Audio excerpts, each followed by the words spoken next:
Ya está.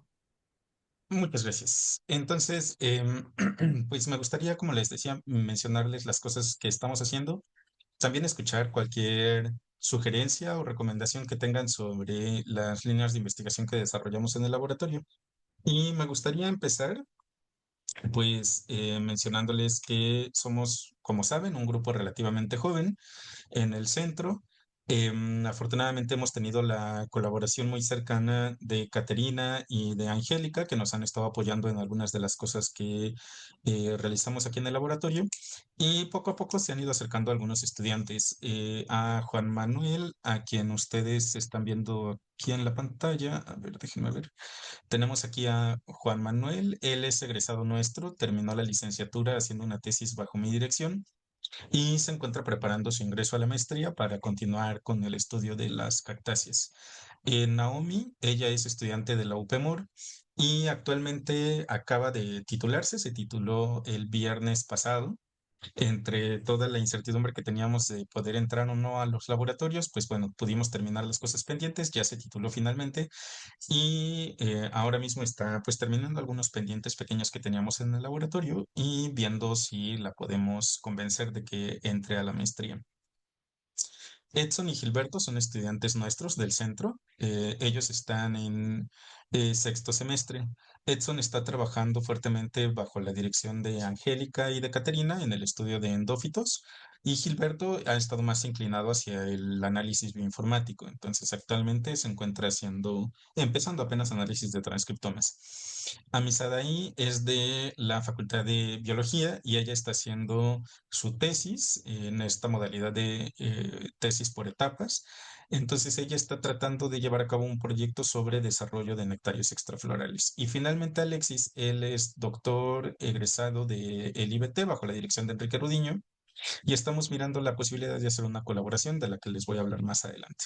Entonces, básicamente ese es el grupo que tenemos por ahora y además de las cosas que realizamos aquí en el laboratorio, son varias las colaboraciones que tengo con otras personas. Entonces, con Svetlana Shishkova seguimos estudiando el desarrollo de la raíz en cactáceas. Esto es en el IBT de la UNAM. Con Isaura Rosas de la Universidad de Nueva York acabamos de publicar un artículo sobre el análisis transcriptómico en el desarrollo de flores de cactáceas. Con Teresa Terrazas en el Instituto de Biología de la UNAM estamos haciendo análisis transcriptómico para estudiar el desarrollo de materia en cactáceas. Y con Elizabeth Córdoba en el IBT de aquí de la UNAM estamos trabajando en un artículo que está muy próximo a someterse sobre el papel de un factor de transcripción que típicamente se ha estudiado en su papel en la señalización de respuestas de glucosa, pero en el grupo de Elizabeth han identificado que también es un modulador de desarrollo temprano de las plantas. Entonces, con base en esto, pues ya pueden más o menos darse cuenta que en el grupo en el que estamos, pues nos interesa mucho la biología evolutiva y del desarrollo, especialmente la regulación transcripcional que permite las distintas adaptaciones a los programas de crecimiento en plantas, especialmente plantas xerófitas, es decir, plantas de ambientes áridos y semiáridos, aunque también en plantas que no son xerófitas, pero que tienen alteraciones en respuestas celulares o moleculares frente a distintos tipos de estrés, como la sequía en este caso. Ay, perdón.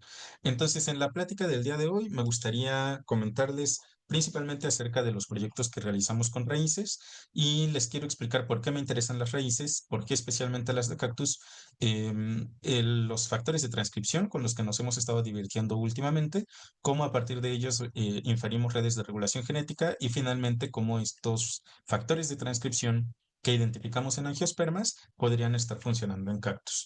Entonces, quiero empezar diciéndoles que la raíz pues, es un modelo bastante versátil, es un órgano semitransparente, lo cual facilita un montón el estudio con técnicas como microscopía, un montón de histología se puede hacer muy fácilmente utilizando raíces de Arabidopsis, especialmente raíces jóvenes, que son las más fáciles de trabajar. Las raíces tienen sus tipos celulares, o lo que eventualmente serán tejidos, organizados en círculos concéntricos, es decir, solamente tenemos un eje si nosotros hacemos un corte transversal, y cada círculo concéntrico, si nosotros hacemos un corte longitudinal, representará una serie de desarrollo, desde las células más jóvenes cerca de la punta de la raíz hasta las células diferenciadas en distancias más alejadas del ápice. El desarrollo de la raíz típicamente se ha estudiado a partir de tres regiones o tres zonas discretas de las que les voy a hablar más adelante, pero la suma de todas estas características permite que la raíz, como un modelo experimental, nos ayude a ver gradientes de diferenciación o gradientes de edad desde el ápice de la raíz hacia la base de la planta. Como les decía, los círculos de tejido son concéntricos, entonces en realidad esto nos permite reducir un problema de cuatro dimensiones en un problema que se puede estudiar en dos dimensiones. Es un sistema bastante práctico para poder hacer ontología y desarrollo. Bueno, ontogenia, perdón, ontogenia y desarrollo. Ahora, las plantas crecen en lo que llamamos crecimiento primario, es decir, el crecimiento longitudinal, gracias a dos grupos de células troncales muy importantes, uno que está en el brote, uno que está en la raíz. Ambos están en los ápices y por lo tanto se llaman meristemos apicales. A mí me interesa mucho el meristemo apical de la raíz y el meristemo apical de la raíz provee de todas las células para que la raíz pueda crecer. De acuerdo con las características celulares de las células a lo largo del eje longitudinal de la raíz, tendremos una zona de alta proliferación mitótica a la que llamamos zona meristemática. La producción celular aquí en esta zona desplaza las células hacia esta zona que se llama de elongación. Las podemos distinguir muy bien porque las células en la zona meristemática son células isodiamétricas, es decir, tienen el mismo tamaño en todas las direcciones más o menos. Y cuando empiezan a transitar hacia la zona de elongación, se expanden anisotrópicamente. Esto significa que se expanden en una sola dirección y pueden alcanzar hasta 20 veces el tamaño de largo con respecto a el ancho de la célula. Estos dos procesos, la elongación celular y la proliferación celular, desplazan funcionalmente a las células hasta que entran a la zona de diferenciación. En estas dos zonas, la de elongación y la meristemática, no podemos distinguir todavía tejidos con base en el fenotipo, todas las células se parecen, pero a partir de aquí, de la zona de diferenciación, cada tejido empieza a exhibir características fenotípicas que nos ayudan a distinguirlos entre sí. Em, la mayoría de las raíces puede crecer de manera indefinida mientras haya condiciones para que se mantenga el crecimiento. En las cactáceas, sin embargo, esto no pasa. Algo que no les dije acá es que cuando las células están diferenciadas en la epidermis, que es el tejido más externo de las raíces, podemos ver la emergencia de estos pelitos radicales, que son a partir de las prolongaciones de membrana con las cuales las raíces absorben agua. Y cuando nosotros vemos diferenciación, las células ya no tienen capacidad mitótica, es decir, todas las células que están diferenciadas ya no pueden dividirse, salvo en muy pocas excepciones, pero en general una célula diferenciada es una célula que ya no tiene potencial mitótico. Entonces, en esta serie de desarrollo que están ustedes viendo acá, que fue tomada a lo largo de 2 días, lo que ustedes pueden ver es cómo empieza a germinar la planta. En la punta de la raíz no vemos pelitos, esto indica que existe aquí una zona meristemática, y ven cómo los pelitos radicales empiezan a acercarse cada vez más hacia la punta hasta que la cubren totalmente. Como les acabo de mencionar, en esta etapa esa raíz ya no puede crecer porque todas sus células están diferenciadas y por lo tanto ya no tienen capacidad mitótica. Es decir, esta raíz alcanzó a crecer lo que alcanzó a crecer y ya no puede crecer más. Esto se ha visto en un montón de las especies que hemos estudiado de cactácea y entonces justo la primera pregunta es, ¿qué tan conservado es el crecimiento determinado de la raíz primaria? Es decir, ¿qué tan conservado es este patrón de crecimiento en donde la raíz crece por poquitos días después de la germinación y luego dejan de dividirse para dejar de crecer, ¿no? Ahora, las cactáceas son una familia de aproximadamente 1500 especies hasta 1800, dependiendo del taxónomo al que le pregunten. Y en esta filogenia que ustedes están viendo con la escala de color, les estoy mostrando las tasas de especiación que se observan actualmente en cactácea. Como pueden ver, hay muchos clados, especialmente en esta parte del cladograma, en donde pueden ver una alta tasa de especiación en los grupos que incluyen a los nopales, esto es la familia Opuntioideae, o en los que incluyen a las Mabuenoideae y a las Perisquioideae. Tenemos otros grupos por acá que también tienen una alta tasa de evolución y de especiación. Eso significa que las cactáceas siguen adaptándose a los nichos que están habitando. Y las cactáceas son especies de ciclos de vida generacionales muy largos. Esto implica, al menos sugiere, que la familia sigue inventando nuevas especies, sigue inventando nuevas adaptaciones para poder colonizar todos los nichos en los cuales se distribuyen actualmente.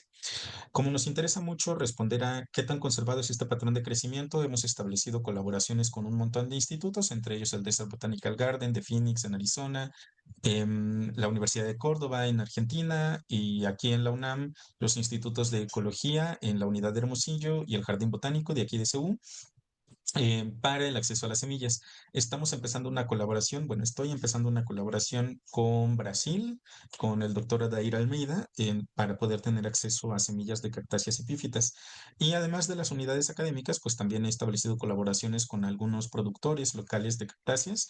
El ingeniero Luis Díaz, que está aquí en el IBT, tiene un vivero de cactus en donde ellos producen y venden cactus como plantas ornamentales, pero ellos tienen la particularidad de que tienen un muy buen control de la línea de germoplasma que están produciendo. Entonces, las semillas que nosotros podemos conseguir a través de él, estamos seguros que son de la especie que son, que no son híbridos, que además fueron de plantas no depredadas en la naturaleza, sino producidas en invernadero.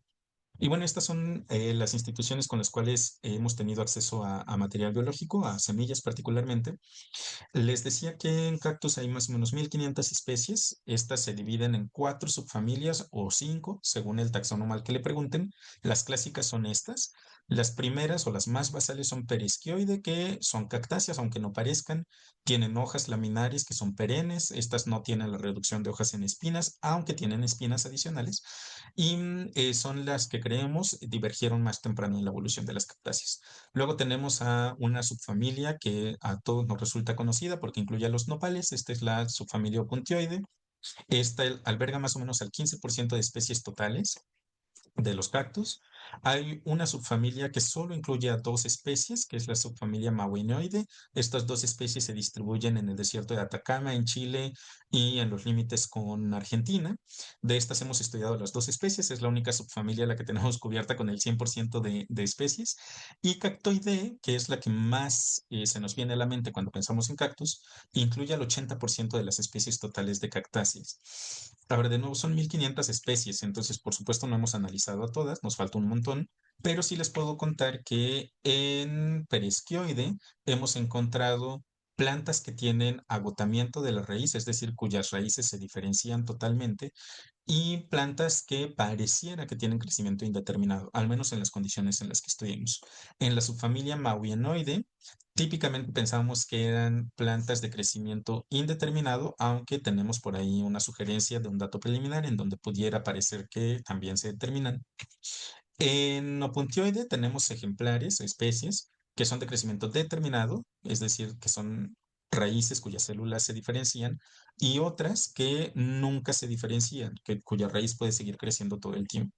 Y en Cactoide, que es en donde hemos enfocado los esfuerzos, porque es la más grandota y la más abundante, todas las especies que hemos analizado tienen raíces con crecimiento determinado. Por ahí hay datos preliminares de solo una especie, de solo un ejemplar, en donde no nos queda claro si el crecimiento es determinado o indeterminado, pero creemos que esto tiene que ver con una imposibilidad para determinar si es la raíz primaria lo que estamos viendo o si era una raíz lateral. Más adelante les contaré por qué. En adelante les voy a hablar solamente de esta familia, de su familia, que es la más grandota, y de esas se dividen en 7 tribus. Hemos analizado plantas de las 7 tribus y como les decía, en todas hemos analizado por ahora poquito más de 150 especies.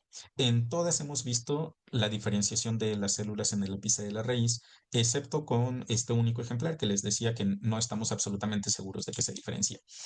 A lo largo de la presentación van a ver por acá los estudiantes que han participado conmigo en algunas de sus estancias o en sus proyectos de tesis y que han hecho el trabajo que les estoy mostrando.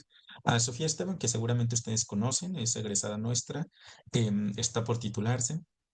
Ella fue la que empezó a hacer, bueno, no empezó pues, pero trató de integrar toda la información que nosotros ya teníamos de las diferentes especies, hicimos ya la clasificación taxonómica y entonces con ella fue que empezamos a revisar ya formalmente la incidencia y la distribución de este patrón de crecimiento en las raíces de cactáceas. Después llegó Juan Manuel a hacer la tesis y Juan Manuel estuvo muy interesado en mamilarias, que son unas biznaguitas que son muy valoradas como plantas ornamentales, pero que son plantas pequeñas y sus raíces también son muy pequeñas. De hecho, son tan pequeñas que algunas especies, su raíz crece menos de 1 milímetro antes de agotarse. Es decir, alcanzan longitudes menores a 1 milímetro cuando ya no pueden seguir creciendo, ¿no? Entonces se diferencian y estas cosas ya no pueden seguir creciendo. Juan Manuel tenía la duda de si este crecimiento tan minúsculo que nosotros vemos en estas plantas se debe a solamente la elongación de células que se formaron durante la embriogénesis o si existe proliferación celular una vez que la planta germina. Y para poder responder a esto, Juan Manuel, como les mencionaba, se enfocó en las mamilarias, hizo las aclaraciones para observar las características fenotípicas de las células en la punta de la raíz, pero además integró toda esta información en algunos análisis filogenéticos a partir de marcadores moleculares de cloroplasto. Juan Manuel integró también información acerca de los ambientes en donde se distribuyen naturalmente las especies que él estudió, y algo que hemos visto es que la hipótesis de que este tipo de crecimiento es una ventaja adaptativa a ambientes áridos y semiáridos, como que parece que no se sostiene tanto. Igual nuestra muestra es muy pequeña, son para las mamilarias apenas unas 20 especies las que hemos analizado de las 1500 especies totales que hay en cactus, entonces esta hipótesis todavía no la podemos refutar.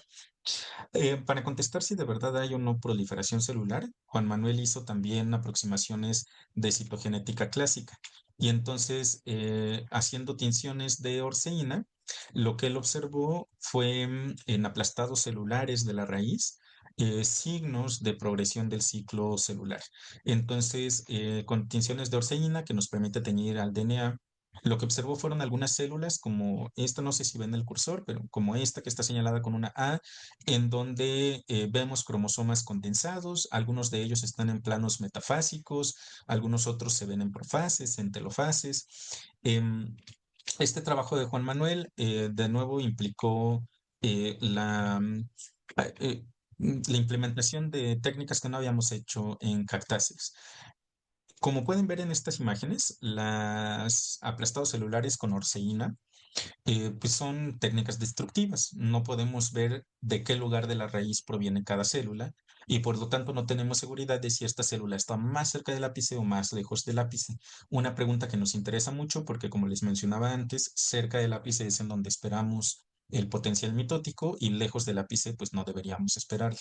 Entonces, para tratar de ponerle un marco espacial a estas evidencias de perdón, de división celular que está viendo Juan Manuel, en el laboratorio de Joseph Dubrovsky, con la ayuda de Selene Napsuciali, que es la técnica de laboratorio, se estandarizaron técnicas de tinción con Cytox Green, que es un agente intercalante en el DNA, y entonces, haciendo las aclaraciones de las raíces, lo que nosotros empezamos a ver fue si el DNA se observa, como lo ven acá, en planos metafásicos, en estas líneas que aparecen al centro de la célula, lo cual es una señal clara de progresión del ciclo celular, ¿no? Los cromosomas se condensan, se alinean en este plano metafásico antes de separarse hacia lo que van a ser las dos células hijas. Acá lo que están ustedes viendo es una raíz de una especie que se llama Ferocactus wisliseni. Esta la usamos como control positivo porque sabemos que en esta sí hay división celular y pues justo como pueden ver a las 30, 55 e incluso hasta las 72 horas después de la germinación encontramos algunas células que están por dividirse o que acaban de dividirse. En las mamilarias encontramos en algunas especies, como en Mamilaria viridiflora, algunas pocas células que parecen que sí tienen señales de diferenciación celular, pero en el resto de las especies de mamilaria, especialmente en aquellas que tienen raíces menores a 0.5 milímetros, en todas las preparaciones que hicimos, tanto con orceína como a través de microscopía confocal con Cytox Green, no logramos ver evidencias de división. Esto sugiere que en raíces que tienen raíces muy, muy, muy cortas, menores a 0.5 milímetros, las raíces nunca activan el meristemo. Pareciera que estas plantas no tienen una zona meristemática que les permita crecer a la raíz y que lo que nosotros observamos, por ejemplo, aquí a las 18 horas, es solamente resultado de la elongación de estas células de la radícula, es decir, de la raíz embrionaria, que nada más están creciendo por elongación, pero no por proliferación celular. Estas técnicas de microscopía confocal en cactus casi nunca se aplican porque los cactus son difíciles para trabajar en los laboratorios, pero logramos tener imágenes muy bonitas de microscopía confocal en esta colaboración con el IBT. Em, Estos datos de no solo las mamilarias, sino de muchas otras especies, hemos tratado de entenderlos en el contexto biogeográfico y entonces hemos mapeado las áreas de distribución natural hacia todo el continente americano. Por supuesto que la mayor parte de las especies que hemos analizado corresponden a especies que se distribuyen en zonas áridas y semiáridas. Y pues hasta este momento, hasta la tesis de Juan Manuel, solamente podíamos llegar a este nivel de resolución, de decir si la planta crece en una zona árida o en una zona semiárida. Pero muy recientemente, hace más o menos un poquito más de un mes, se publicó este artículo en una revista Nature, donde ponen una base de datos pública que incluye un montón de variables asociadas, variables abióticas asociadas a cactáceas. Es una base de datos que ya descargamos, que estamos analizando, y con esta lo que empezamos a hacer, bueno, lo que empecé a hacer yo, porque ahorita los muchachos no se han querido meter a cosas de biogeografía, es primero a mapear las distintas variables abióticas que tenemos sobre el continente. En este caso, están viendo ustedes aquí a la izquierda un mapa de presión de vapor. La presión de vapor es un parámetro que nos indica más o menos el estrés hídrico, si lo queremos ver así. Entonces, vean que la mayor parte del continente americano tiene un fuerte estrés hídrico, una fuerte sequía, si lo quieren interpretar de ese modo, con zonas muy peculiares, ¿no? Por ejemplo, aquí está el Amazonas, que por supuesto tiene una presión de vapor muy alta, es una zona muy húmeda, y también un poco de Centroamérica y la península de Yucatán, que son zonas muy húmedas, pero por lo demás todo el continente experimenta una sequía muy intensa. También hemos mapeado la distribución de riqueza de cactáceas y este es un mapa que se publicó en un artículo por un grupo adicional en donde mapean la distribución de todas las cactáceas en el continente y pues de manera no sorprendente hay hotspots muy importantes, especialmente en México, en zonas áridas y semiáridas. Este es el desierto de Chihuahua, este que tienen acá es la reserva de la biosfera de Tehuacán y por aquí en Brasil van a encontrar a dos sitios de alta riqueza de cactáceas, especialmente de cactus epífitos, cactus que se distribuyen en selvas húmedas. Em, Eso respecto a las cosas fenotípicas y biogeográficas de este patrón de crecimiento. Algo que a mí me interesa mucho es cómo se regula a nivel molecular este crecimiento de las raíces. Y aquí durante mucho tiempo hemos sufrido con que los cactus tienen una muy baja disponibilidad de datos genómicos. Actualmente solo hay 7 genomas secuenciados. De estos 7 genomas, 6 de ellos son de muy mala calidad, son genomas muy fragmentados, son genomas que no podemos interrogar porque los scaffolds son muy cortos. Y solamente uno pareciera tener buena contigüidad, tiene fragmentos bastante largos que podemos interrogar a partir de análisis bioinformáticos. Una de las razones por las cuales esto ocurre es porque los cactus, si alguna vez ustedes han comido nopales, ya sabrán que los cactus son plantas muy babosas. Tienen un montón de mucílago, tienen un montón de polifenoles, tienen un montón de otros metabolitos secundarios. Y por un lado, el mucílago se une de manera irreversible al ADN. Cuando uno está haciendo extracciones de DNA, pues se precipita el ADN con el mucílago y ya después es imposible de recuperarlo. Además, si nosotros queremos usar kits de extracción, pues también tapan las columnas, son plantas muy cochinas. Esto hace que los cactus tengan rendimientos muy malos y calidades muy bajas cuando se hacen protocolos de extracción.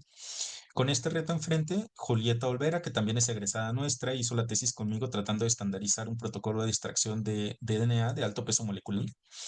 Tenemos un protocolo ahora que está estandarizado para cactáceas y nos permite obtener ya muestras con parámetros de limpieza buenos en las relaciones de absorbancia de 260-230 arriba de 1.8 y en la relación de contaminación de proteínas en 260-280 alrededor de 2.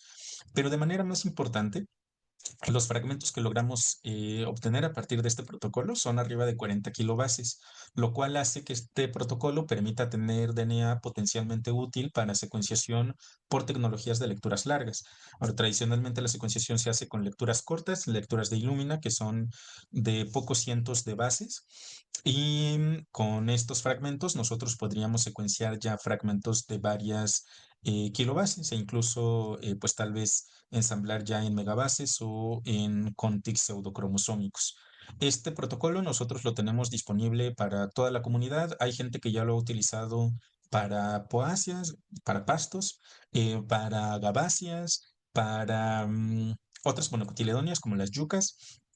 Y todas las personas que lo han usado han tenido buenos rendimientos y buenas calidades en la extracción. Entonces, con Julieta estamos próximos a preparar el protocolo para ya tenerlo publicado como un recurso para la comunidad científica general.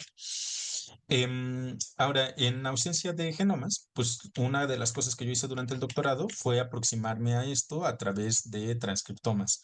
Y como de nuevo me interesa la regulación molecular de este patrón de crecimiento, algo que hicimos fue colectar muestras de 1 milímetro del ápice de la raíz en 3 etapas de desarrollo distintas. Una cuando tenemos el meristemo completo, íntegro, cuando las células se dividen, luego cuando están por agotarse, aquí vean que los pelitos ya están llegando hacia el ápice de la raíz, y finalmente cuando todo el ápice está cubierto de pelos, es decir, cuando ya no hay meristemo, cuando todas las células ya se diferenciaron. Estas raíces que ustedes están viendo acá en ABC son raíces que crecen más o menos 5 centímetros y son raíces de este bicho. O sea, bueno, no en esta etapa de desarrollo del bicho, aquí es cuando acaban de germinar, pero pues con raíces primarias bastante cortas, eventualmente tenemos que formar un sistema radical que sostiene a un mastodonte de varias toneladas en el desierto.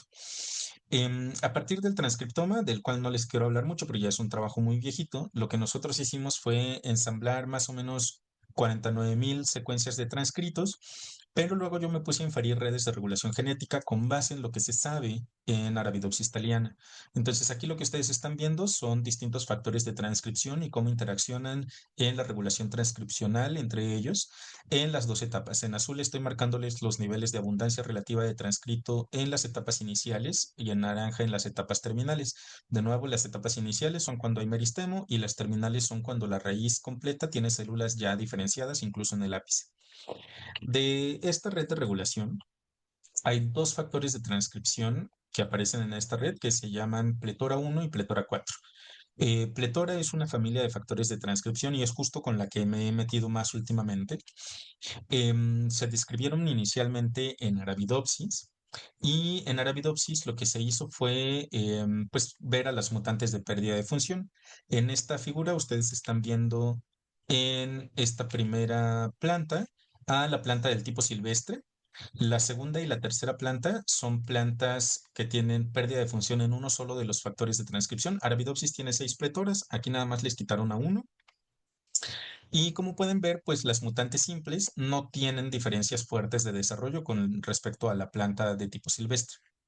En las mutantes dobles, la raíz se queda muy corta y se ramifica de manera similar a lo que pasa en los cactus. Y en las mutantes triples, que son las que ustedes tienen aquí en la esquinita y que también aparecen en el inset aquí con una amplificación, las raíces no se desarrollan de forma postembrionaria, es decir, las mutantes triples de estos factores de transcripción no desarrollan una raíz después de la germinación. Em, las proteínas pletora, estos factores de transcripción, se expresan en el ápice de la raíz en forma de gradiente, con una expresión tanto a nivel de transcrito como a nivel de proteína que es máxima en el nicho de células troncales, en los sitios en donde hay alta proliferación mitótica, y su concentración disminuye conforme uno se va alejando del ápice. Este gradiente establece también un gradiente de diferenciación. Cuando hay mucha concentración de estas proteínas, las células se pueden dividir. Cuando baja la concentración, pero sigue habiendo pletoras, las células empiezan a elongarse. Y cuando las pletoras ya no se alcanzan a distinguir, o bueno, cuando ya tenemos concentraciones muy bajas de pletoras en la raíz, las células empiezan a diferenciarse. Entonces, Pretora tiene que orquestar estos dos patrones. Por un lado, su abundancia muy alta permite la proliferación celular. Por otro lado, establecen los gradientes de diferenciación en el patrón longitudinal de la raíz. Durante mucho tiempo no se ha podido entender cómo este gradiente de desarrollo se traduce en este gradiente de concentración se traduce en un gradiente de desarrollo. A partir de análisis transcriptómicos se observó que las 6 pletora que nosotros tenemos en Arabidopsis son altamente redundantes, con algunos genes blanco que son controlados hasta por las 6 pletora Y lo que sí se había visto a partir de análisis transcriptómico es que las pletoras cambian la expresión de varias decenas de miles de genes, algo que es poco convencional cuando uno tiene un factor de transcripción. Usualmente los factores de transcripción, aunque sí le pegan a un montón de cosas, no le pegan a varias decenas de miles de genes. Y esto ha dificultado mucho tanto la redundancia como el alto número de genes afectados. Ha dificultado mucho establecer cómo estas proteínas controlan estos patrones de desarrollo. Por ahí nosotros teníamos ya una primera aproximación con estas redes que les mostré anteriormente, pero pues fue una red que se infirió para cactáceas y que de nuevo recuerden que no tienen mucha información genómica ni transcriptómica. Y entonces lo que hicimos fue abordar a estas proteínas desde una aproximación evolutiva.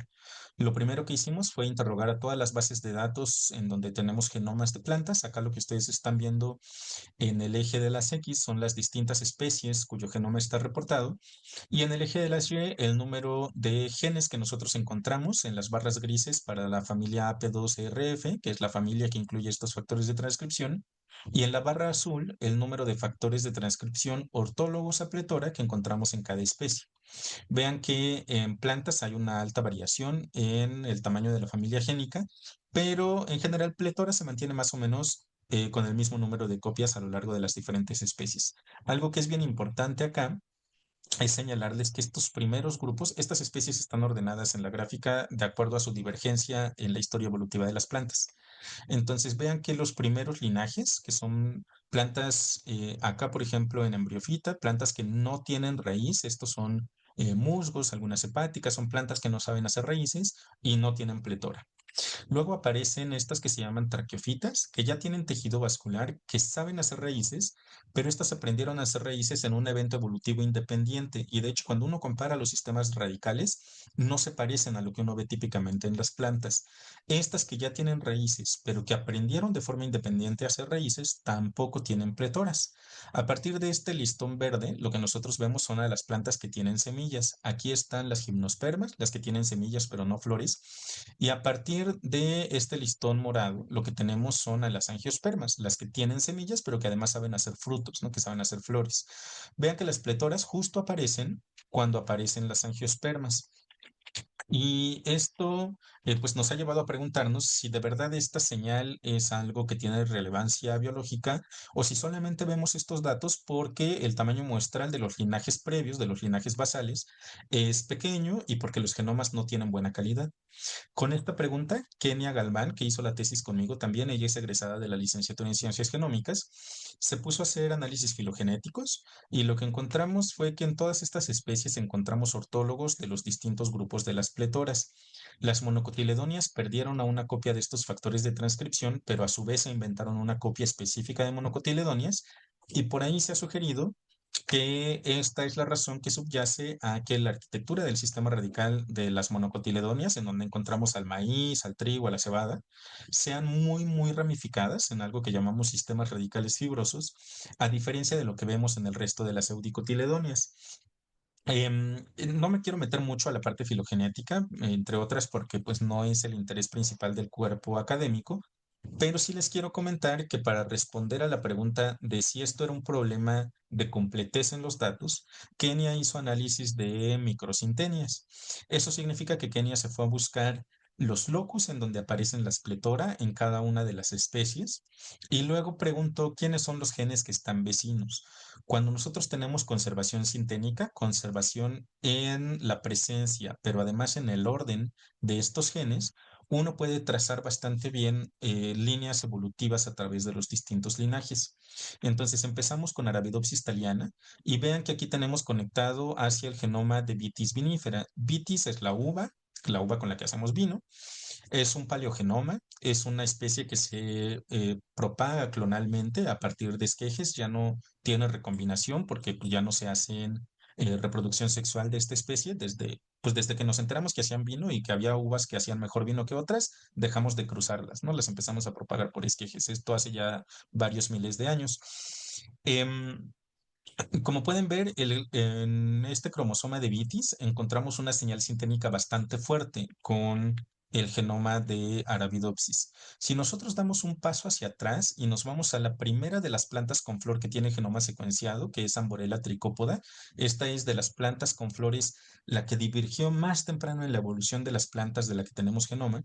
Lo que nosotros podemos encontrar es que todavía hay una señal de conservación sinténica, es decir, las plantas con flor siguen con esta señal fuerte de que a partir de aquí aparecieron las pletora.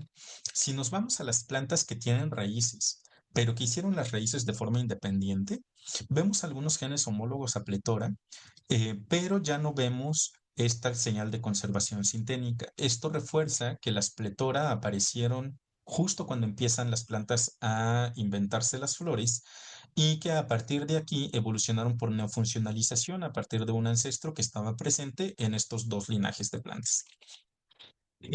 Kenia, además, como ya tenía los alineamientos para las filogenias, lo que hizo fue convertir a los alineamientos de cada clado de pletora en un heatmap en donde nosotros estamos integrando la información acerca de la propensión al desorden de estos factores de transcripción.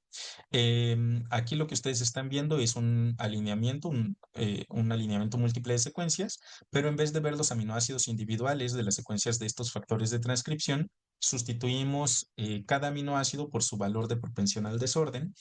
En amarillo están viendo las zonas que podrían ser desordenadas y en azul están viendo las zonas que se estructuran en dominios o que se estructuran en algunas estructuras secundarias como alfa hélices y beta plegadas.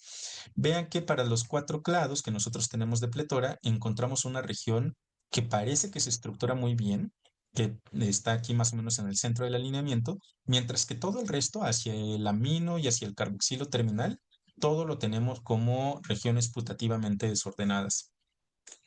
Esta región central nosotros suponemos que corresponde al dominio de unión al DNA. Estos son factores de transcripción. Entonces, justo el dominio que tiene que reconocer a su motivo en el DNA tiene que estructurarse de una forma particular, pues para poder hacer la interacción con estas secuencias de DNA. Cuando salió AlphaFold, también nos fuimos a buscar qué decía AlphaFold acerca de nuestras proteínas y lo que AlphaFold nos dijo fue, compa, la verdad no te quiero mentir, la región central parece que se estructura, el amino y el carboxilo terminal, no te voy a decir qué son zonas de muy baja confiabilidad y normalmente AlphaFold hace esto cuando encuentra zonas que son o muy dinámicas, como proteínas intrínsecamente desordenadas, o cuando son regiones de muy baja resolución. Entonces, aunque no es una confirmación de que tengan regiones intrínsecamente desordenadas, pues sí soporta o apoya esta hipótesis de que solamente se estructura el dominio de unión al DNA que ustedes tienen marcado aquí en rojo. En estas andábamos cuando se publicó por un grupo independiente un artículo en donde utilizando a Pletora 3, que es uno de los miembros de estos factores de transcripción, hicieron versiones mutantes o incompletas de esta proteína y ellos identificaron esta región a la que ellos denominan como región parecida a priones. Recuerden que los priones pues, son proteínas que pueden alterar la estructura de otras proteínas. Nosotros creemos que son regiones intrínsecamente desordenadas. En este artículo ellos se refieren a estas regiones como dominios parecidos a priones. En esta figura que ustedes están mirando acá, lo que ustedes pueden ver es como Pletora 3 se localiza en regiones subnucleares. Esto que ustedes están viendo amarillo es el núcleo, esta zona oscura que ustedes están viendo acá es el nucleolo y esta es la versión completa de Pletora. Vean que en la región completa sí se alcanzan a distinguir regiones muy discretas de acumulación de la proteína, en lo que nosotros creemos que son complejos.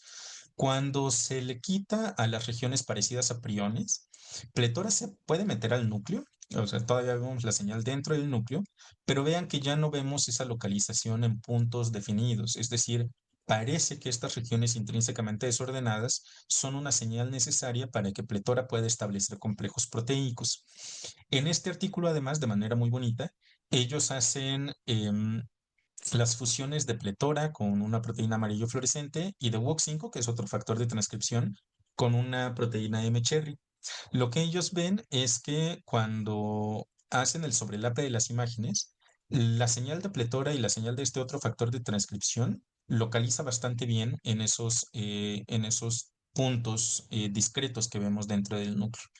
Cuando le quitan las regiones parecidas a priones, fíjense que no solamente Pletora ya no se mete en estos complejos, sino que además, aunque WOX5, que es el otro factor de transcripción, está completito y no se le ha hecho ningún cambio, la ausencia de estos dominios de priones en Pletora implica que WOX5 ya no se puede localizar en estos puntos que sí veíamos en la versión de la Pletora completa.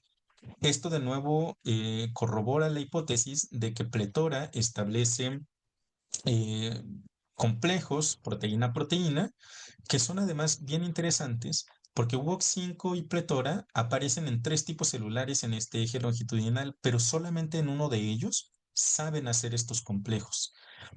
Nosotros en el artículo de donde salieron estas imágenes, que es un artículo que publicamos el año pasado, sugeríamos ya que estas regiones intrínsecamente desordenadas podrían mediar interacciones de manera contexto celular específica, es decir, que en una célula podrían hablar a algunas proteínas para formar un complejo, pero que en la célula vecina, que corresponde a otro tipo celular, podrían establecer complejos distintos. Y ellos lo mostraron al menos para la interacción en pletoras y WOX5. Ahora, dado que pues ellos ya estaban también en las mismas, digamos, en esta misma línea de pensamiento, eh, pues nosotros más o menos decidimos otra vez regresarnos al análisis de datos y con Joel Rodríguez, que también es egresado de la licenciatura en Ciencias Genómicas, empezamos a minar un montón de datos de transcriptomas. Agarramos genes que se expresan en el RAM. Estos son transcriptomas que se hicieron de las diferentes zonas de la raíz en diferentes especies. Luego agarramos un dataset de transcriptomas en donde se modifica la expresión de los plétora y se ven cuáles son los genes que están afectados. Además de tener, digamos, el sobrelap entre estos dos datasets que nos llevó a casi 650 genes que se expresan en el ápice de la raíz y que además cambian su expresión cuando se alteran los plétora, hicimos un scanning de las regiones río arriba de los genes y nos quedamos con un dataset de 533 genes que tienen el sitio de unión de pletora, que se expresan en el ápice y cuya expresión cambia cuando se cambia la expresión del pletora. Es decir, nosotros tenemos aquí un conjunto de 530 y algo genes en donde estamos suponiendo que son targets directos de los pletora. Joel, a partir de la implementación de algoritmos no supervisados y haciendo uso de todos estos transcriptomas públicos, infirió una red de regulación que incluye a la mayor parte de estos genes que nosotros habíamos encontrado en una red manual. Él reprodujo la red sin información. Les digo que este es un algoritmo no supervisado. Uno le da los transcriptomas y a partir de los perfiles de coexpresión delimita más o menos distintos módulos en los que podría haber interacciones transcripcionales. Tanto la red manual que hizo Joel como la red que se infirió a partir de este algoritmo de WGCNA nos llevó a básicamente los mismos nodos. Aquí cada uno de los puntos grandes que están viendo con colores corresponde a cada una de las pletora que nosotros tenemos en Arabidopsis y los puntos negros corresponden a los diferentes targets que podrían estar regulados por pletora. Vean que además hay algunas interacciones que aparecen en rojo y unas que aparecen en azul. Estas nosotros las dividimos en un umbral de acuerdo con aquellas que creemos que tienen relevancia significativa y aquellas que no.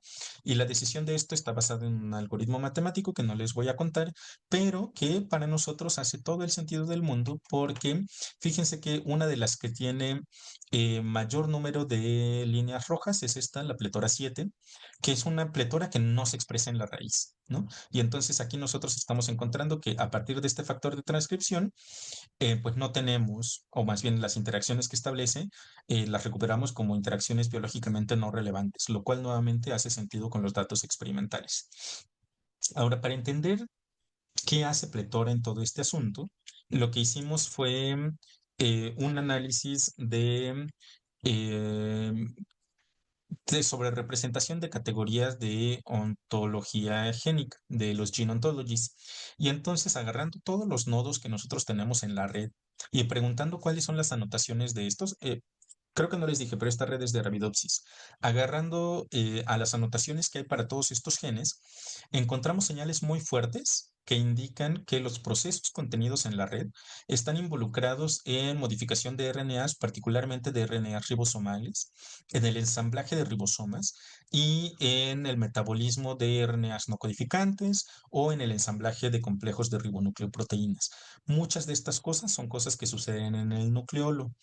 Y por acá empezamos a preguntarnos si Pletora en realidad altera todos estos varios miles de genes que vemos alterados en los transcriptomas, porque en realidad lo que están haciendo es impedir el correcto procesamiento de RNAs ribosomales y el correcto ensamblaje de ribosomas.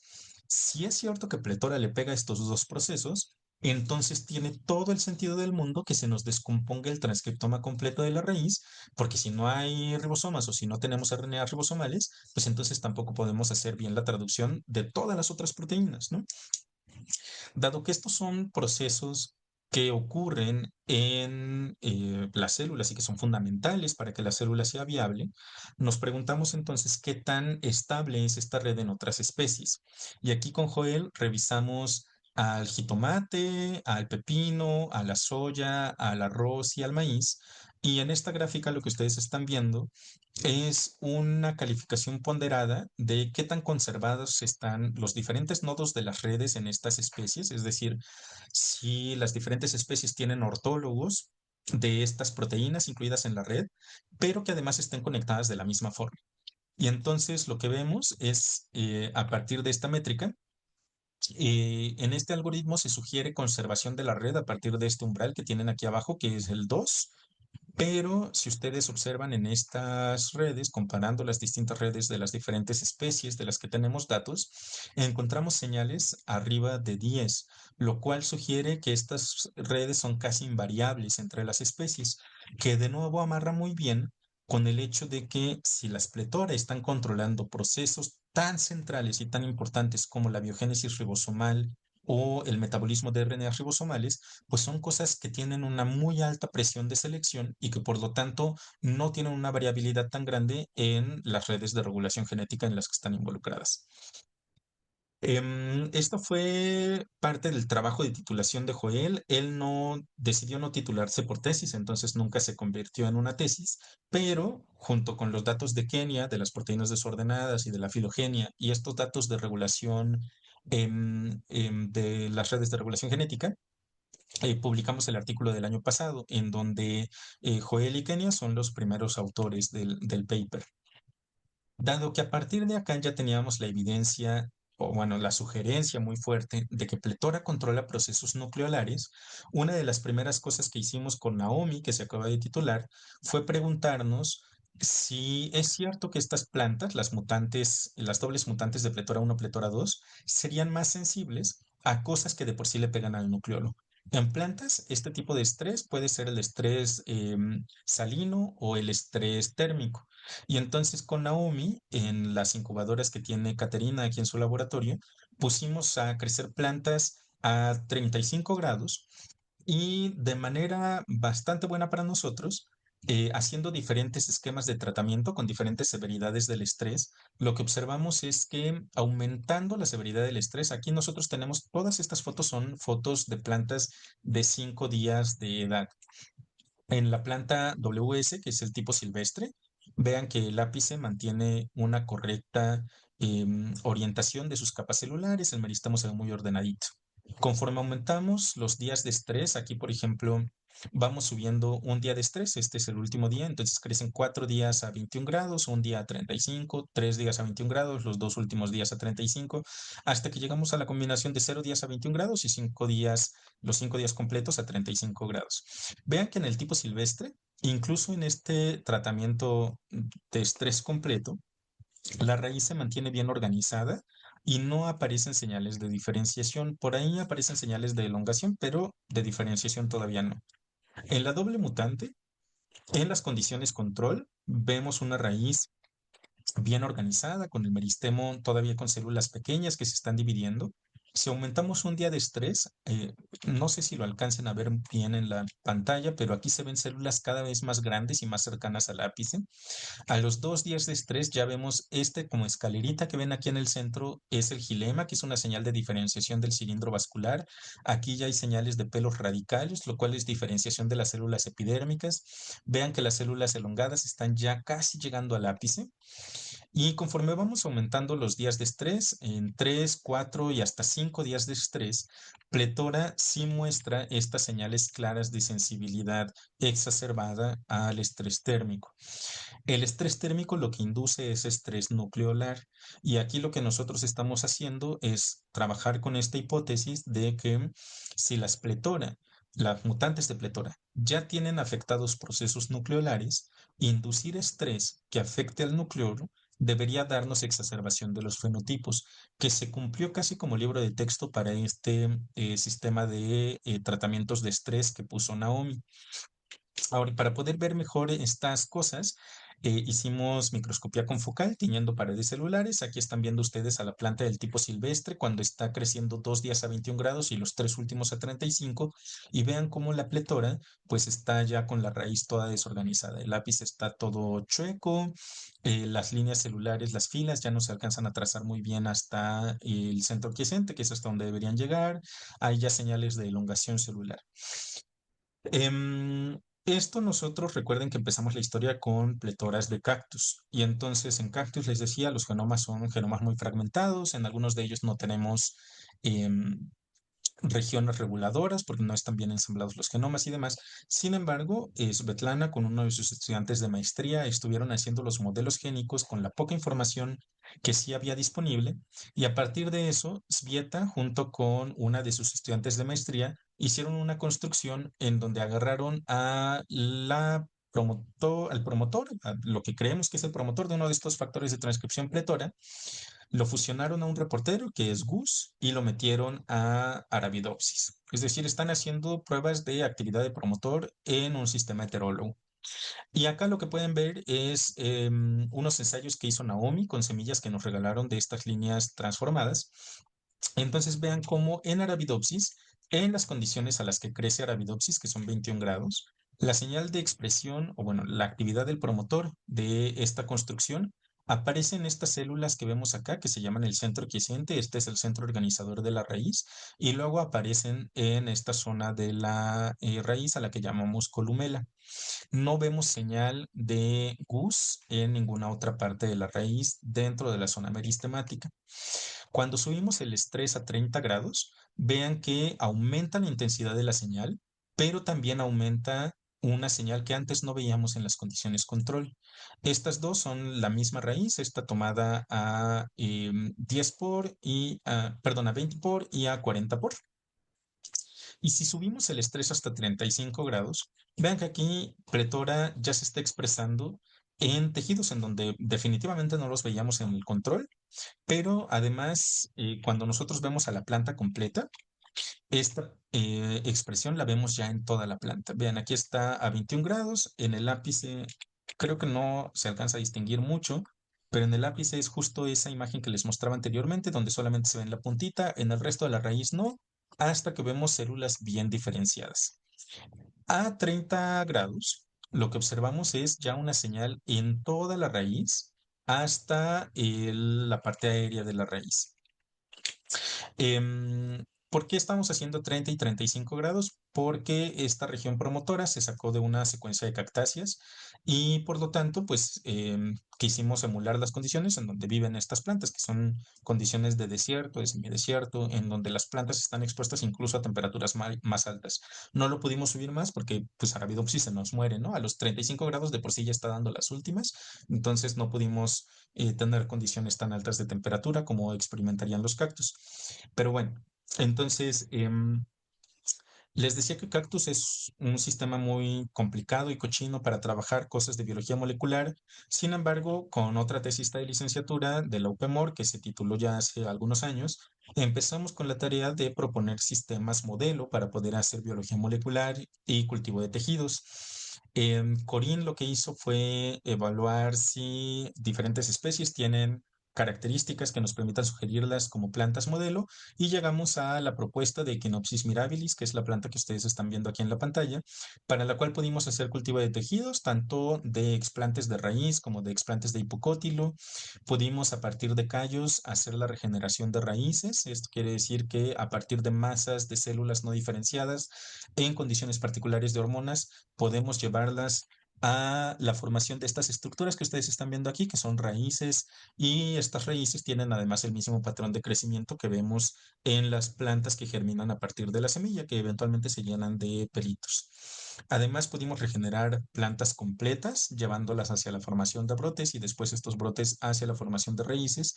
Y entonces, a partir de esto, nosotros podemos establecer líneas genéticas puras en donde ya tenemos clones y entonces podemos hacer tratamiento sobre una planta y tener el control de exactamente el mismo genotipo.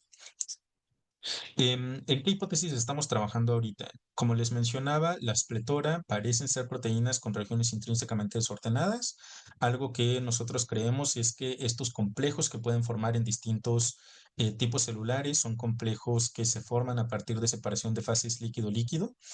Y actualmente tenemos unas plantas de Arabidopsis con las proteínas de Arabidopsis, en donde tenemos al promotor nativo, al factor de transcripción fusionado con proteínas fluorescentes. A estas ya las sometimos a diferentes esquemas de estrés y ahorita las tenemos en aclaración para después poder teñirlas y meterlas a microscopía confocal y ver si alguno de estos tratamientos de estrés térmico induce la localización en puntos discretos en diferentes tejidos de las raíces. Esto lo estamos haciendo con Pletora 1 y Pletora 2, son plantas que ya se están aclarando. Y lo que me gustaría mucho hacer a partir de acá es primero demostrar que efectivamente esto viene por separación de fases, o bueno, o refutarlo, porque también podría ser que no va por ahí el asunto. Y pues a partir de eso empezar a delinear mejor estos sistemas de regulación de la expresión génica. Con todo esto, lo que les he contado hasta ahorita es que el crecimiento de la raíz primaria está ampliamente distribuido en las cactáceas, particularmente en la subfamilia Cactoidea, aunque pues tienen particularidades de desarrollo en diferentes especies. También les conté que las proteínas pletora, que son estos factores de transcripción que me interesan, muy probablemente surgieron por neofuncionalización a partir de un ancestro que está presente en plantas incluso sin raíz, y está presente desde sus ancestros en algas, pero que se neofuncionalizaron en estos factores de transcripción que controlan el desarrollo de la raíz a partir de la emergencia de las angiospermas. Esto sucedió cuando empiezan las plantas a hacer flores y fue seguido por una expansión del tamaño de la familia génica de las pletoras, a partir de lo cual nosotros creemos que se han subfuncionalizado. Ya no les conté, pero algunos de estos clados de pletoras están muy involucrados en mantenimiento de zonas meristemáticas apicales, otras en el mantenimiento de, o más bien en el establecimiento de primordios de raíces laterales. Algunas de ellas están involucradas en filotaxis, es decir, en cómo las plantas organizan los ángulos en los cuales emergen las hojas, en desarrollo embrionario y demás, ¿no? Entonces, una vez que aparecieron las pletora, se subfuncionalizaron para poder cubrir estos diferentes roles que tienen un patrón de regulación espaciotemporal bastante definido. También les conté que los extremos amino y carboxilo terminal aparentemente son desordenados y que esto podría mediar interacciones en contextos celulares específicos. Lo que nosotros creemos que, de nuevo, que va por separación de fases líquido-líquido. Y que las redes reconstruidas para la espletora sugieren que estos factores de transcripción regulan principalmente la biogénesis ribosomal y el procesamiento de RNA ribosomales. Entonces, hacia allá vamos, hacia cosas que nos están apuntando hacia el nucleolo. Cosas que estoy haciendo aquí con los muchachos que están en el laboratorio.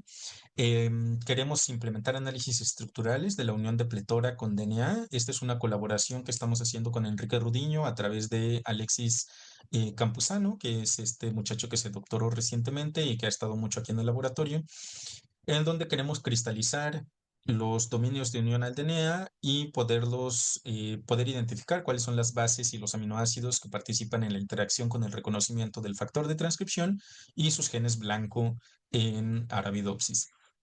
Algo que me interesa mucho es ver la localización subcelular de pletora en estrés térmico y salino. Les comentaba que ya tenemos estos tratamientos de estrés térmico, ya estamos haciendo las aclaraciones y esperamos que en estos días podamos hacer las imágenes de confocal para ver si es cierto o no que pletora en respuesta a estos tipos de estrés forma distintos complejos puntuales dentro del núcleo. Queremos hacer la ultraestructura del nucleolo para ver si el nucleolo como tal cambia su organización, algunos dominios subnucleolares, algunas fibras o algunos complejos que se puedan ver a través de microscopía de transmisión electrónica. Esto lo queremos hacer para el tipo silvestre, para tener a nuestro control, pero también para las dobles mutantes de pletora 1, pletora 2 en la condición control y en la condición de estrés. Naomi, como parte de su tesis de licenciatura, colectó un montón de ápices de raíz de la planta silvestre, de la planta mutante y de la planta mutante en condición control y en condición de estrés para poder extraer RNA total y medir por qPCR los niveles de abundancia de transcrito de algunos genes que estamos proponiendo que son regulados por pletora. Y también tenemos por ahí en mente la complementación de la doble mutante, de esta que tiene una raíz muy corta, que su sistema radical se parece más al de los cactus, con versiones truncas de pletora, en donde incluiremos la región amino terminal y el dominio de unión y la región carboxilo terminal o la proteína completa. Y esto lo queremos hacer porque a mí me interesa mucho discriminar con qué proteínas hacen los complejos en cada una de estas regiones desordenadas y ver si estos complejos que suceden a partir del amino terminal o del carboxilo terminal controlan procesos de desarrollo particulares. Aquí la idea es que, dado que la hipótesis es que se establecen complejos específicos en contexto celular, de forma de contexto celular dependiente, algunos de estos complejos que se pueden hacer con el amino terminal quizá permitan que se desarrolle bien, no sé, tal vez el cilindro vascular, pero no la epidermis, o al revés, ¿no? Entonces queremos hacer estas complementaciones con versiones truncas. Y finalmente estamos tratando de hacer la integración de transcriptómica de célula única a partir de datos públicos para poder delimitar mejor las redes que les había presentado. Y bueno, eso es lo que les quería comentar. Por aquí las cosas que están en negritas son las cosas que estamos haciendo actualmente, que están en proceso y con las que creo que tal vez algunos de ustedes podrían colaborar, especialmente en la parte de biología molecular o en la parte de biología celular. Y estaba pensando en solicitar acceso al microscopio de fluorescencia que tiene Ramón, justo para ver estos posibles complejos proteína-proteína en los distintos tratamientos que hemos crecido a las plantas. Y bueno, nosotros hemos trabajado con ayuda de un montón de gente, especialmente de Svetlana Shishkova, de Elizabeth Córdoba y de Caterina, que está aquí en el SIDC, pero además con otros colaboradores que nos han ofrecido no solo acceso a sus laboratorios y equipos, sino también apoyo técnico. Y de este lado, pues tienen a los distintos estudiantes de los que les platiqué hoy, algunos otros de cuyo trabajo no les comenté, pero pues de aquellos que fueron mencionados están aquí en color. Y pues con esto quiero terminar la presentación. Entonces les agradezco mucho su atención y por supuesto que si tienen algún comentario, duda o sugerencia o retroalimentación, estaré muy contento de escucharlos.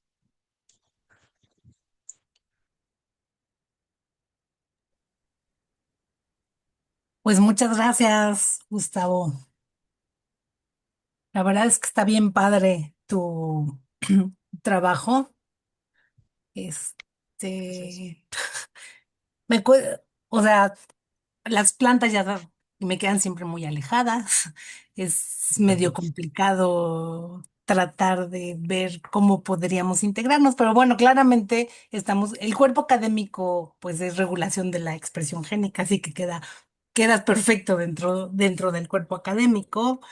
En realidad la que queda más lejos, más alejada ya del cuerpo académico soy yo, porque como nada más trabajo, o sea, como casi no hago toda esta parte de la bioinformática y meter todas estas redes, pero la verdad es que está padrísimo tu trabajo.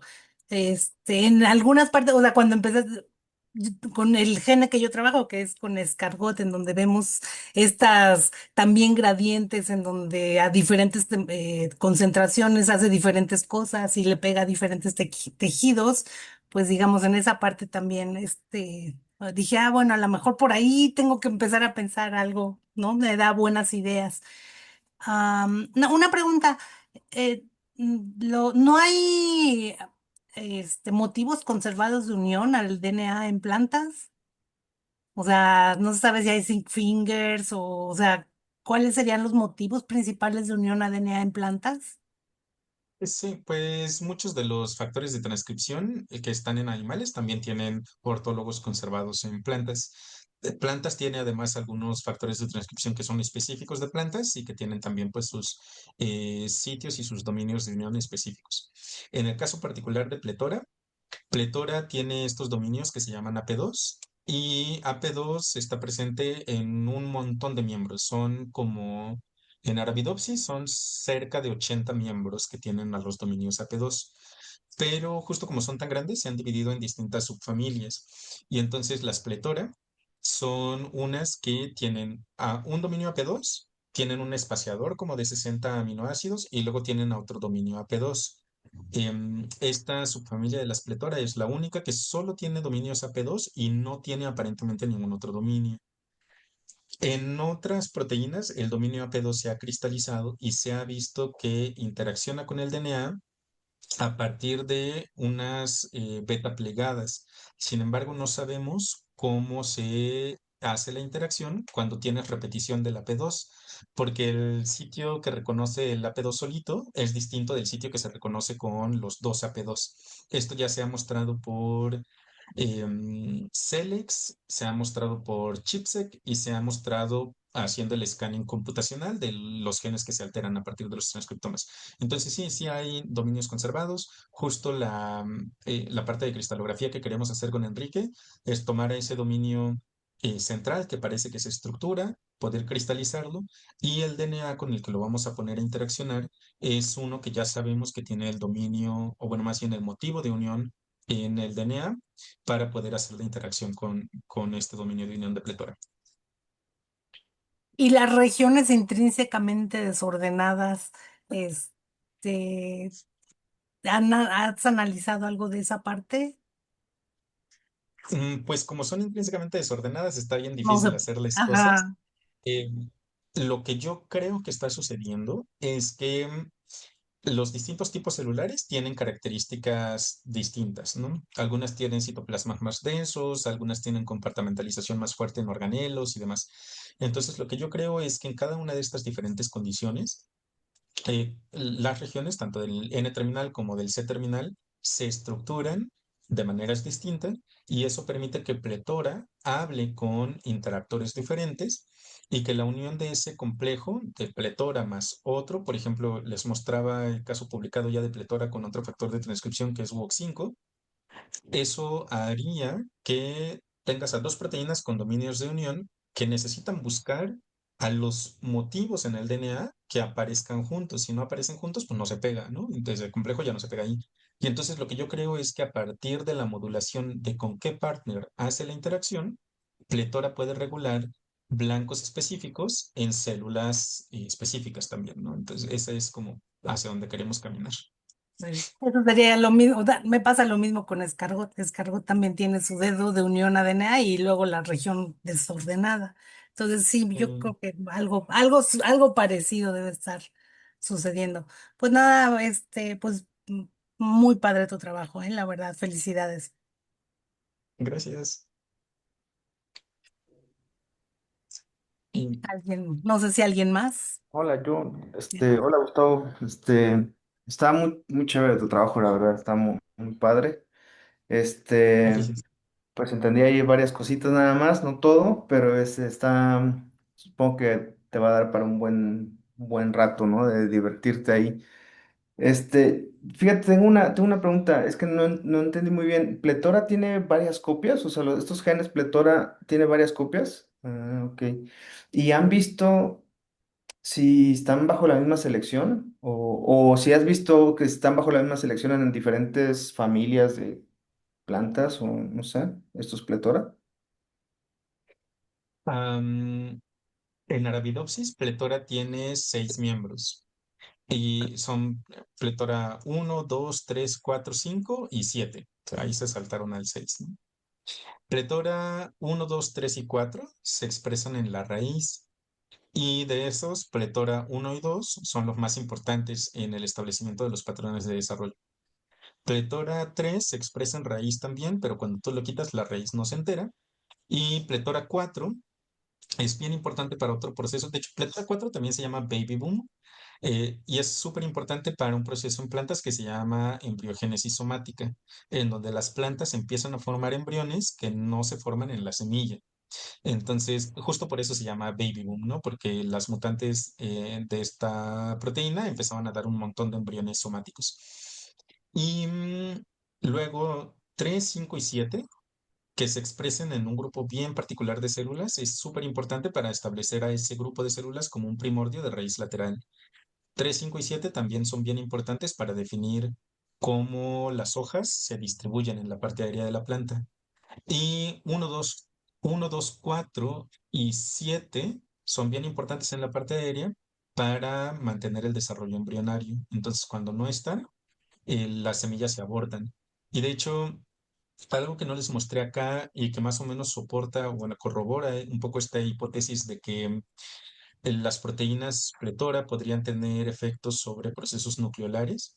Es que en plantas, estos defectos nucleolares que se llaman ribosomopatías tienen características fenotípicas bien importantes. Por ejemplo, se pueden hacer cambios en el patrón de venación de los cotiledones. Nosotros ya demostramos que hay estos cambios de patrón de venación en la doble mutante. Y también hay cambios en el tamaño de la silicua, que es el fruto de Arabidopsis.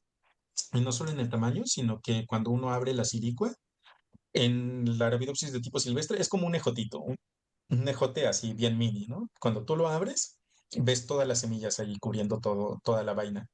En el caso de la mutante, tú abres la vaina y ves unas semillas, pero también ves un montón de semillas abortadas o de huecos en donde no se alcanzó a desarrollar el embrión.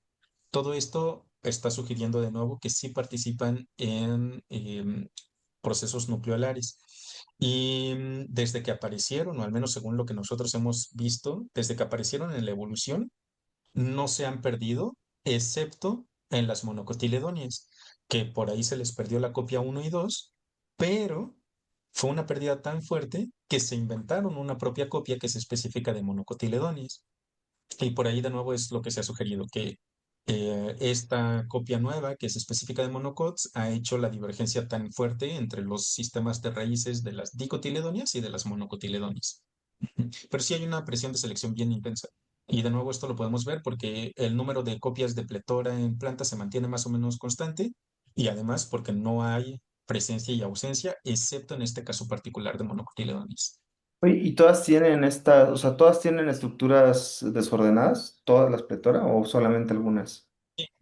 Todas, o sea, todas las, al menos todas las que hemos encontrado, ¿no? Vemos Ok. una región que se estructura muy bien en el centro, que corresponde al dominio del DNA, pero todo lo demás, hacia el amino y hacia el carboxilo terminal, están bien desordenados. La que menos indicios de desorden tiene es pletora 5, que también no les conté, pero nosotros hemos sugerido que pletora 5 es probablemente la pletora ancestral a partir de la cual empezaron a divergir todas las demás. Entonces, por ahí lo que creemos es que pletora 5 no era tan desordenada.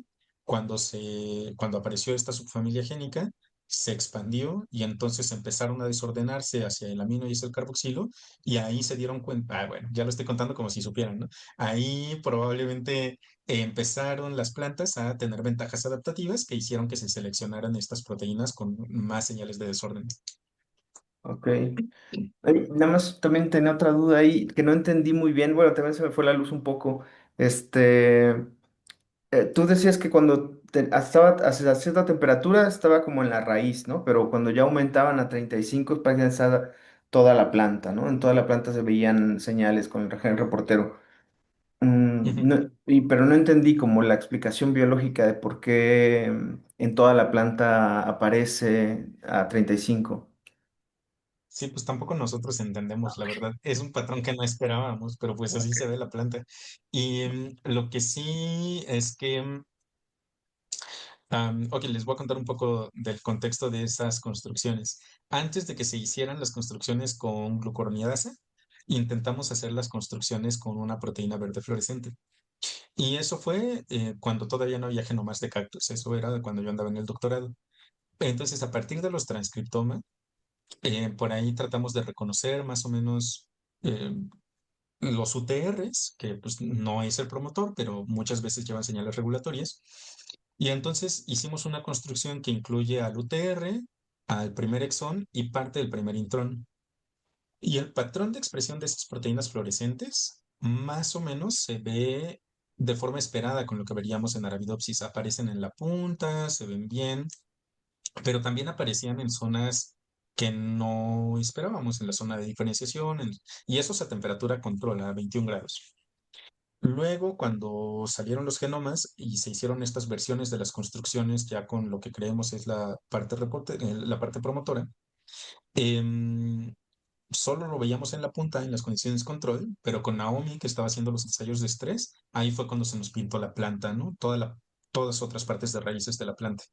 Y entonces pareciera que más bien la región promotora incluye muchas regiones de represión transcripcional de señales de activación transcripcional que están o en el UTR o en el primer intrón. Y entonces, en condiciones control, pues este funciona como represor y no deja que estos activen la expresión, pero que en estrés térmico se quita la represión que viene en la región promotora y estos que promueven la expresión en otras partes de la planta pareciera que están más activos. O sea, mecanísticamente no podemos explicarlo todavía, pero con base en esa evidencia indirecta que tenemos anteriormente de la construcción con un verde fluorescente, pareciera que va por ahí el camino. Ahora igual hace falta un montón de trabajo para poder asegurarlo, ¿no? Pero sí fue una sorpresa ver ese patrón de expresión. Sí, está padre, está padre. Pues bueno, pues muchas felicidades, Gustavo. Ahí nos contarás después cómo te va. Bueno, no sé si alguien más quiere Otra comentar. pregunta, nada más de tu protocolo para sacar de plantas babosas, Ajá. ¿cuál fue la modificación más importante? Aunque como ya estábamos pensando en protocolos para long rate sequencing, estábamos evitando a toda costa agentes oxidantes y agentes reductores muy fuertes. Entonces tuvimos que ingeniárnoslas sin mercaptos y nada. Partimos de así del CTAB clásico, pero antes hicimos muchos lavados con sorbitol y manitol. Y estas dos azúcares, de una manera que todavía no entendemos, se pegan muy bien a los mucílagos y se pegan con más afinidad que el DNA. Entonces, lo que yo creo que está pasando es que estos azúcares impiden la interacción del mucílago con el DNA, quitan, o sea, funcionarían tal vez como Ajá, como un puente. atrapadores. Ajá, Ajá. Y entonces, eso, hicimos muchos lavados de manitol y de sorbitol. Ujú. ok. Suena interesante. Para cuando uno tenga problemas. Ya sé Sí, quién, claro. para que extraer DNA, ya sé quién serán los expertos. Bueno, cuando gusten, sí. Muy bien. Hola, yo nada más rápido para no alargar. Pues más o menos el trabajo de Gustavo lo conozco, pero cada vez que lo veo hay cosas que o me dormí antes o son nuevas. Entonces, te quiero felicitar por esas que no sabía yo. Y a mí hasta me lo apunté aquí porque no se me había ocurrido, pero claro, es una cosa que no pusiste en tus perspectivas, pero dijiste que analizaron si las maiguenoide tienen o no crecimiento determinado. Y dijiste que en todas las especies, que son dos, tienes crecimiento determinado siempre. Sí, Sí, ¿verdad? Sí, es crecimiento determinado. no, determinado, indeterminado. Indeterminado. Ah, eso, entonces era eso. Pero claro, es que no hay genoma. Es que te iba a decir que si una de las grandes preguntas es que van a tener que ver los plétaros y tal, ¿cuál es la diferencia, no? No se compara, o sea, ¿por qué no hemos pensado en comparar la transcriptoma de una de estas con las que tienen el crecimiento determinado, que además son más cercanas, ¿no? Es decir, los genes que vayan a estar involucrados en una u otra, como que yo siento que hay más cercanía si lo analizas con respecto a una cactácea que a Arabidopsis o cualquier otra. Entonces, un poco la pregunta va por allí, porque como que no me había puesto a pensar en eso, no lo había visto tan claro hasta ahorita que vi tu imagen. y que esas tienen crecimiento determinado de las dos especies. O en todo caso, ¿tú qué Sí. piensas? ¿Esto de la determinación en estas dos especies es producto de la especiación? Am, Esto está bien loco porque nuestra hipótesis estaba muy bien cuando las mauienoides aparecían antes que las opuntiоides. O sea, en la taxonomía de los cactus se había propuesto que las primeras que habían divergido eran perisquioide, que tenían hasta ese momento con las especies que habíamos analizado crecimiento indeterminado. Luego llegaban las mauienoides, que también eran de crecimiento indeterminado. Y luego se proponía que habían emergido las opuntioide, en donde algunas son determinadas y algunas son indeterminadas. Y luego, las últimas que aparecieron en la evolución, según esa clasificación taxonómica, eran cactoide, en donde todas tienen crecimiento determinado. Entonces, la gradación se veía muy bonito. Los linajes basales eran indeterminados. Luego, la opuntioide que estaba en medio tenía especies con un tipo de crecimiento y con el otro. Y en el clado más derivado, que era cactoide, todas eran determinadas. O sea, estaba muy bonita esa hipótesis. Pero luego llegaron los moleculares a hacer sistemática molecular y nos reorganizaron la filogenia. Y entonces ahora sabemos que mauienoide aparece entre opuntioide y cactoide. Entonces, em, a ver, déjenme ver si les puedo compartir nuevamente la pantalla, solo porque creo que va a ser más fácil si se los cuento con figuritas. Entonces, algo que hemos visto con Juan Manuel, que estuvo trabajando con las mamilarias, era que, déjenme ver la pantalla. Aquí. Con Juan Manuel estuvimos viendo las distintas mamilarias. Y acá, o sea, en todas las especies les decía, hay crecimiento determinado, pero que en todas haya el mismo patrón no significa que todas lo hacen de la misma forma. Entonces, por ejemplo, estas plantas tienen crecimiento determinado, pero vean que en algunas se forman primordios de raíces laterales en la punta, en Mm. otras los primordios de raíces laterales aparecen más cerca de la base, en algunas otras la cofia se queda como tejido adherido, en otras la cofia se despega. En algunas el gilema llega hasta el ápice, en otras el gilema no llega hasta el ápice. Y entonces, aunque el fenotipo, el macrofenotipo, digamos, es el mismo, cada planta llega a ese mismo fenotipo con un proceso de desarrollo celular distinto. La Mm. alta variabilidad del patrón de crecimiento a nivel celular en cactoide a mí me hace pensar que en realidad el crecimiento determinado es una convergencia evolutiva, que aunque está presente en toda la subfamilia, cada una lo está haciendo Llegó por por un lados mecanismo que se distintos. inventó de manera distinta. Y si el crecimiento determinado es una convergencia evolutiva, entonces así tiene mucho sentido que aparezca y desaparezca a lo largo de la filogenia de las cactáceas. Em, yo eso es lo que creo, que es una convergencia. Pero en el fondo, digamos que tiene que haber un mecanismo global común, porque independientemente de luego cómo se ven las células, lo que tiene que pasar sí o sí, según yo entiendo que funcionan todas las raíces, por lo menos de las plantas con flor, es que tienes que tener en algún momento, ya sea desde el embrión o después, un meristemo, ¿no? Porque de algún lado tienen que salir las células que van a formar esa raíz. Y eso es algo que tiene que dejar de ocurrir para que haya crecimiento determinado.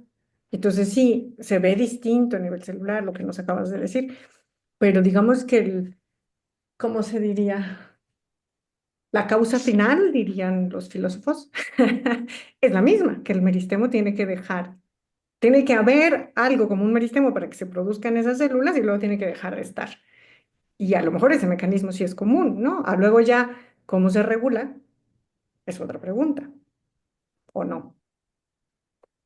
Es que, o sea, a ver, si el mecanismo de verdad tuviese un origen común, el mecanismo de regulación debería ser, si no absolutamente igual, muy similar. Pero de nuevo, la alta variabilidad fenotípica que vemos en las raíces sugiere que molecularmente, aunque estamos llegando al mismo fenotipo, el mecanismo molecular es altamente variable también entre las especies. Esto De nuevo, creo que está soportado por la alta variabilidad fenotípica que vemos en cómo se agota el meristemo, pero también en la alta diversidad funcional de las raíces, porque cactus, o sea, además de que tienen esto que les acabo de mostrar del crecimiento determinado, también tiene raíces tuberosas en algunas especies, como raíces que almacenan nutrientes como si fueran papas, que se tienen que determinar para el almacenamiento de nutrientes, no tanto como una respuesta a la sequía o lo que sea, sino a el almacenamiento de nutrientes. Luego tenemos otras especies en donde las raíces no son raíces de absorción de nutrimentos, sino de sujeción, que es lo que vemos en muchos de los cactus epífitos. Y respecto a la observación de que todas tienen que tener meristemo, pues en realidad lo que vimos con Juan Manuel es que no, que muchas mamilarias pareciera que no establecen nunca el meristemo de forma postembrionaria y que solo crece por elongación celular. Entonces, anteriormente Svetlana mostró que en Stenocereus gumosus particularmente, hay activación mitótica del meristemo, pero no hay establecimiento del centro quiescente. En otras plantas hay establecimiento del meristemo y hay establecimiento del centro quiescente. Y en mamilarias parece que ni hay centro quiescente ni hay meristemo nunca. Entonces, incluso esas características que uno pensaría universales para las raíces, como una zona meristemática, pues también es altamente variable y por lo tanto los mecanismos moleculares que regulan si hay o no nichos de células troncales, pues también van a ser bien distintos, ¿no? Ok, sí, pero yo decía que aún en esas donde post-embrionario ya no está el meristemo, cuando se hizo el embrión, esa raícita que dura 1 milímetro se tuvo que formar Ujú. de algún. Entonces, y eso, hasta donde yo sé, siempre en una planta es de un meristemo, aunque sea embrionario. Pero bueno, esa no era o sea, la pregunta en realidad, esto ya nos pusimos a platicar en detalles, era si se podía usar a las estas Mawinoide como un control, como para comparar, pero bueno. Y Yo, ya que está muy bonito ahorita lo lo de las que, temperaturas. Dime. sí, ahorita lo que hemos estado haciendo más bien es enfocarnos en las epífitas, porque en Cactoide, que es la familia en donde todas son determinadas, hay epífitas que, les digo, tenemos el dato no concluyente y muy preliminar todavía, de que una de ellas tiene crecimiento indeterminado. Entonces, por eso estamos haciendo la colaboración con los brasileños, que probablemente nos van a mandar un estudiante a hacer una estancia. Y si el estudiante viene, espero que Profepa no me lo detenga en el aeropuerto ni nada, ni en Senacica, porque quiero que traiga semillas de esos cactus epífitos que hay en la Amazonía brasileña.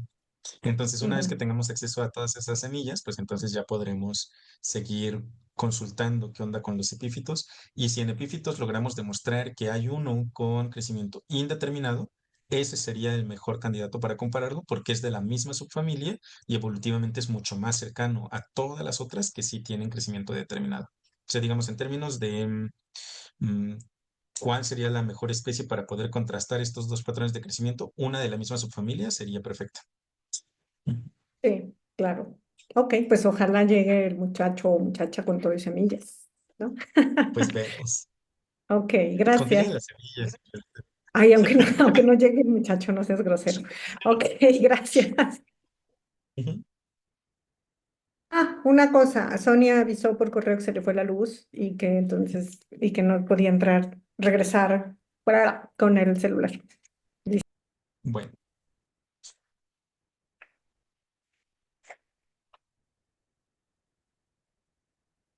mm, pues si no hay nadie más que quiera preguntar, les agradezco mucho su atención.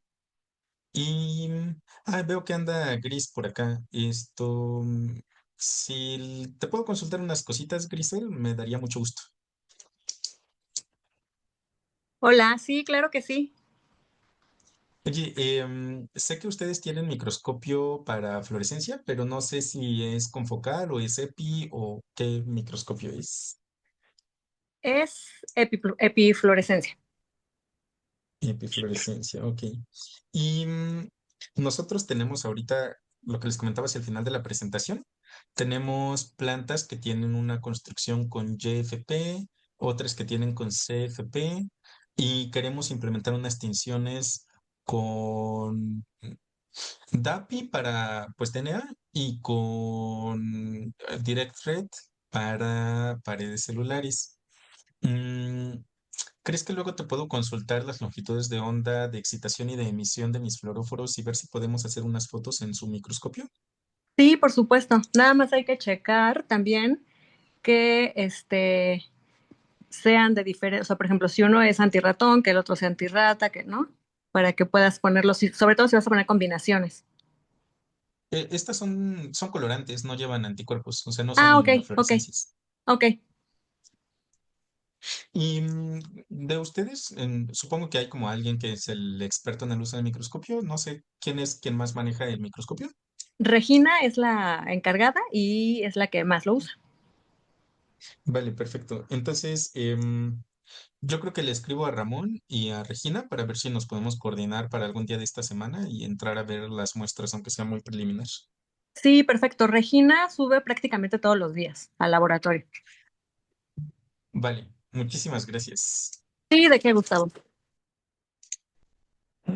Bueno, pues muchas gracias a todos por estar, gracias por su retroalimentación y pues bueno, por aquí andamos. Ahí Y nos detendré vemos. la grabación y nos vemos pronto. Órale. Oigan,